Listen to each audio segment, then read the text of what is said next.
Hello, my name is Jaspreet Kaur and I am practising psychologist in Gurgaon. आज इस video में हम बात करेंगे कि एंजाइटी अगर प्रेगनेंसी के दौरान हो जाती है तो उसे कैसे हैंडल करना है। प्रेगनेंसी की अपनी कॉम्प्लिकेशंस रहती है, आप सारी मेडिसिन नहीं ले सकते हो, बहुत सारी मोडालिटीज़ को आप अप्रोच नहीं कर सकते हो। तो ऐसी मोमेंट पे आपको कैसे अपनी एंजाइटी को ओवरटेक करना है या उसे हैंडल करना है, उसके बारे में इस वीडियो में बात करेंगे। इससे पहले अगर आपने मेरा चैनल सब्सक्राइब नहीं किया है तो लाइक करें, सब्सक्राइब करें और अपने फैमिली मेम्बर्स के साथ शेयर करें, क्योंकि मैं फ्यूचर में भी ऐसी बहुत सारी वीडियोस लेके आऊँगी जो प्रैक्टिकल यूटिलिटी के लिए बहुत इंपॉर्टेंट होंगी। प्रेगनेंसी का फेज़ एक बहुत ब्लेसिंग वाली स्टेज होती है जिसको पूरा एंजॉय करना होता है, लेकिन इसके साथ बहुत सारी एप्रीहेंशंस जुड़ी होती है, वरीज जुड़ी होती हैं, जिनके चलते एंजाइटी होना काफ़ी नॉर्मल है। लेकिन ये एंजाइटी किस डिग्री में हो रही है उस पर हमें ध्यान देना है। अगर ये एंजाइटी इतनी ज़्यादा हो रही है कि परेशानी हो रही है, आप सो नहीं पा रहे हो, अपनी हेल्थ पे फोकस नहीं कर पा रहे हो, अपने डेली रूटीन पे फोकस नहीं कर रहे हो, फैमिली पे फोकस नहीं कर पा रहे हो, तब उसको एड्रेस करना इज़ वेरी वेरी इम्पॉर्टेंट। और उस केस में आपको एक प्रोफेशनल से मिलना है। लेकिन इस वीडियो में हम बात करेंगे जो नॉर्मल एंजाइटी होती ही है। वो एंजाइटी अनसर्टेनिटीज़ को लेके होती है कि आगे फ्यूचर में क्या होगा, बेबी की डेवलपमेंट अच्छी हो रही है या नहीं हो रही है, मेरी प्रेगनेंसी सही चल रही है कि नहीं चल रही। प्रेगनेंसी के साथ बहुत सारी टेस्टिंग भी जुड़ी होती है, जिसमें ब्लड टेस्ट, यूरिन टेस्ट या अल्ट्रासाउंड रिपोर्ट्स भी होती हैं।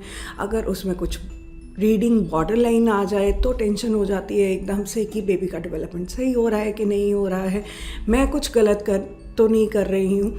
तो इन सब वरीज़ को लेके जो एंजाइटी होती है उसके बारे में हम इस वीडियो में डिस्कस करेंगे। ऐसी एंजाइटी होना 100 में से 15 वुमेन को होता ही है, तो आप अकेले नहीं हैं। पहले रीअश्योर योरसेल्फ कि ये बहुत कॉमन फिनोमेना है। अब इसमें हमें क्या ध्यान रखना है कि जैसे सबको मालूम ही होता है प्रेगनेंसी के 3 ट्राइमेस्टर्स होते हैं, first trimester, second and third. First और थर्ड में एंजाइटी आना काफ़ी नॉर्मल होता है और काफ़ी फ्रीक्वेंट होता है। फर्स्ट में क्योंकि आप बहुत एक्साइटेड होते हो, at the same time you are worried कि हाँ प्रेगनेंसी पॉजिटिव आ तो गई है, लेकिन अब मुझे करना क्या है। अगर फर्स्ट प्रेगनेंसी है तो उसमें बहुत सारी एप्रीहेंशंस रहेंगी, आपको मालूम ही नहीं होगा क्या मुझे खाना है, क्या नहीं खाना है, कौन सी चीज़ें मुझे एंगेज करना है, किस में नहीं करना है, और बहुत सारा फटीग भी हो रहा होगा जिसके कारण आपकी नॉर्मल रूटीन भी इफ़ेक्ट हो रही होगी। तो ये सब वरीज़ एंजाइटी को पैदा करती हैं। इसके साथ ही जो थर्ड ट्राइमेस्टर होता है उसमें बेबी का डेवलपमेंट मोर और लेस स्टेबलाइज हो चुका होता है, लेकिन जो वरीज़ होती हैं वो इसके अराउंड होती हैं कि अब बेबी इस वर्ल्ड में आने वाला है, मेरे हाथों में आने वाला है, अब मुझे उसको कैसे हैंडल करना है, एम आई प्रिपेयर्ड, मुझे इतनी नॉलेज है कि मैं एक छोटी जान को अपने हाथों में लेके उसको टेक केयर कर सकती हूँ या नहीं कर सकती हूँ, उस समय मेरे पास कौन अवेलेबल रहेगा, किसको होना चाहिए, किसको नहीं होना चाहिए। ट्रेडिशनली फैमिली में क्या होता है, फ्रेंड्स ने अपना पोस्टपार्टम पीरियड जिसमें कि बच्चा आपके पास आ जाता है, वो कैसे एक्सपीरियंस किया, उनके क्या क्या इश्यूज़ थे, तो ये सारी थॉट्स दिमाग में घूमती रहती हैं। इसलिए थर्ड ट्राइमेस्टर में भी एंजाइटी होना काफ़ी कॉमन है। कंपैरेटिवली सेकंड ट्राइमेस्टर थोड़ा स्मूथ चलता है, जिसमें आपके एनर्जी लेवल्स भी अच्छे होते हैं, प्लस आपको इतनी वरीज होती नहीं है। बाय दैट टाइम आप अपनी रूटीन में ही इतना सेटल हो चुके होते हो कि ज़्यादा प्रेगनेंसी के बारे में या डिलीवरी के बारे में नहीं सोच रहे होते हो। तो इस कंडीशन में हमें क्या क्या करना है उसके बारे में अब बात करते हैं। अगर ट्रीटमेंट मोडालिटीज़ की बात की जाए तो हमारे पास मेडिसिन का ऑप्शन ज़्यादा रहता नहीं है, तो साइकेट्रिस्ट के पास इजीली जाके मेडिसिन प्रिस्क्राइब करके अपनी एंजाइटी कम करना प्रेगनेंसी के दौरान ऑप्शन नहीं है। तो हम क्या कर सकते हैं, CBT, कॉग्निटिव बिहेवियर थेरेपी जिसे हम कहते हैं, जो साइकोलॉजिस्ट के द्वारा की जाती है, उसको ऑप्ट कर सकते हैं। कुछ माइंडफुलनेस एक्टिविटीज़ को ऑप्ट कर सकते हैं और कुछ कार्डियो एक्टिविटीज़ में एंगेज कर सकते हैं। यहाँ पे मुझे एम्फसाइज़ करना है कि cardio exercises as simple as 15 to 20 minutes का brisk walk can also reduce your anxiety to a great level. अगर आप 15 से 20 मिनट भी चल रहे हैं, थोड़ी तेज़ रफ्तार से चल रहे हैं तो उससे भी एंजाइटी में सिग्निफिकेंस डिक्रीज आ जाता है। और इसके लिए आपको किसी की ज़रूरत भी नहीं है, आप आराम से इवनिंग में जाके वॉक करें और एंजाइटी से छुटकारा पाएँ। इसके अलावा हम क्या क्या कर सकते हैं? फर्स्ट, अपना एंजाइटी को लेके अप्रोच चेंज करिए।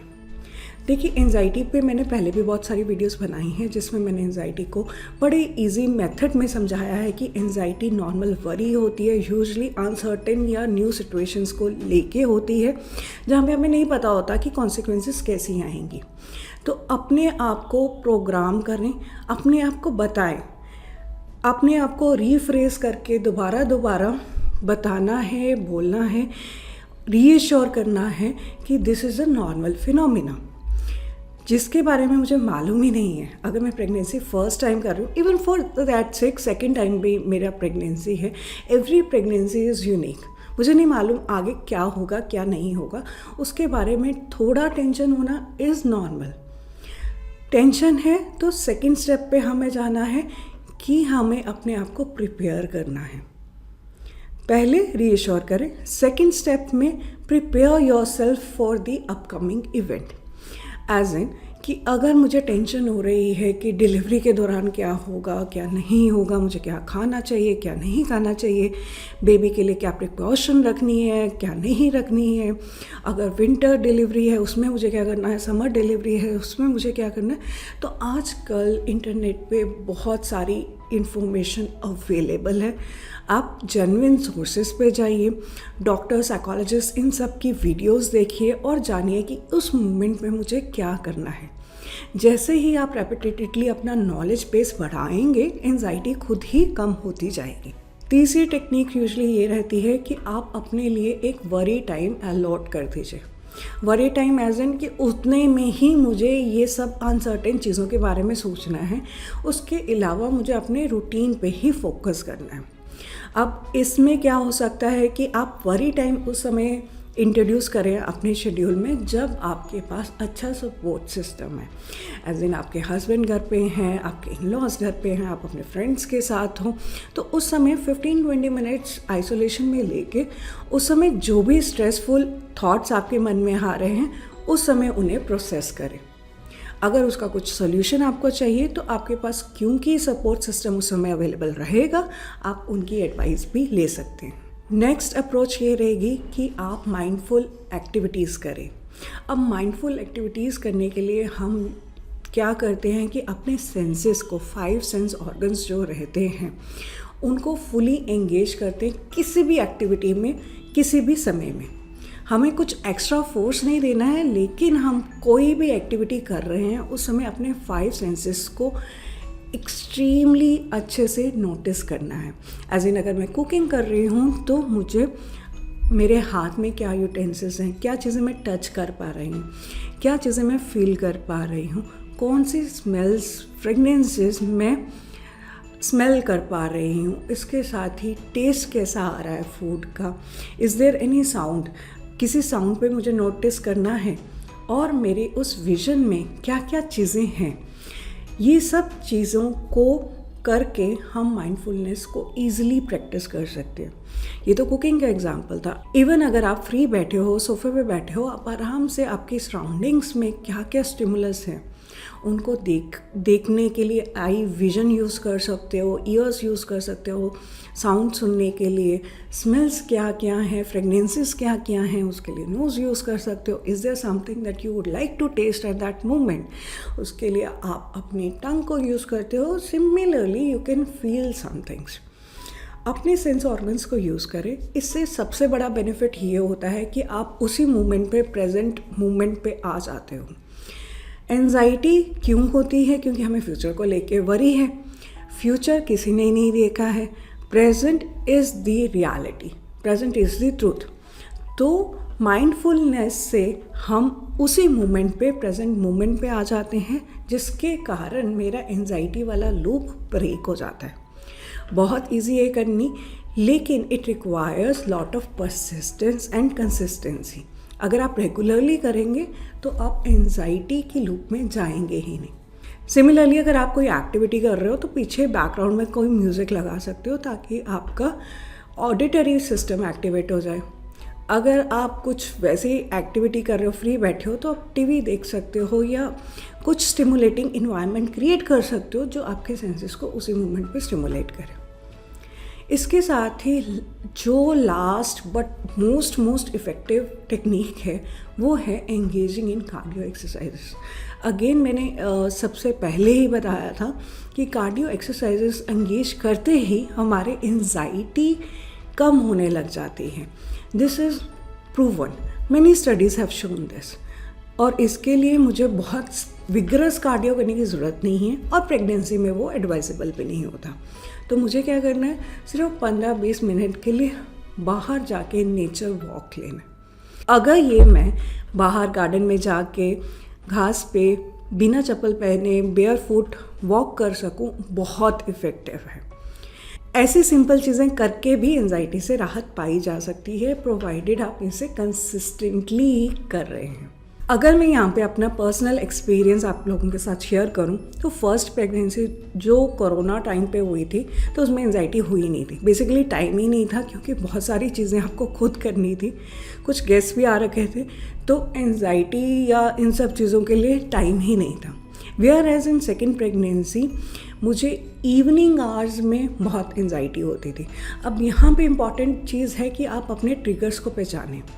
जैसे इवनिंग होती थी, यूजुअली मेरी मेड या बाकी हेल्प सिस्टम चला जाता थे, तब मुझे एंजाइटी होती थी और उस एंजाइटी का कंटेंट या जो वरीज या थॉट्स होते थे उनका कंटेंट ये रहता था कि इस मोमेंट पे अगर मुझे कुछ हो गया तो who will handle my child, which is around 1.5 years during that time.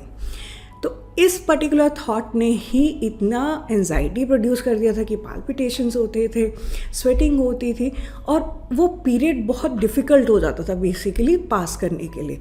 अब ये तो मी बीइंग अ साइकोलॉजिस्ट ये मेरे साथ एक्सपीरियंस हुआ है, जहाँ पे मुझे मालूम है कि इसका कुछ लेना देना नहीं है, कुछ नहीं होगा मेरे बेबी को।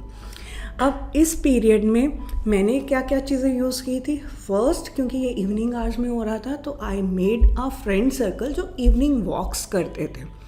इवनिंग वॉक्स में I could take my child also with me, जिसके कारण child was also engage in good activity, that was evening walk. उसने भी इंजॉय किया और मेरा भी वो पीरियड अच्छे से निकल गया because I could talk to them about pregnancy and having a second child about it.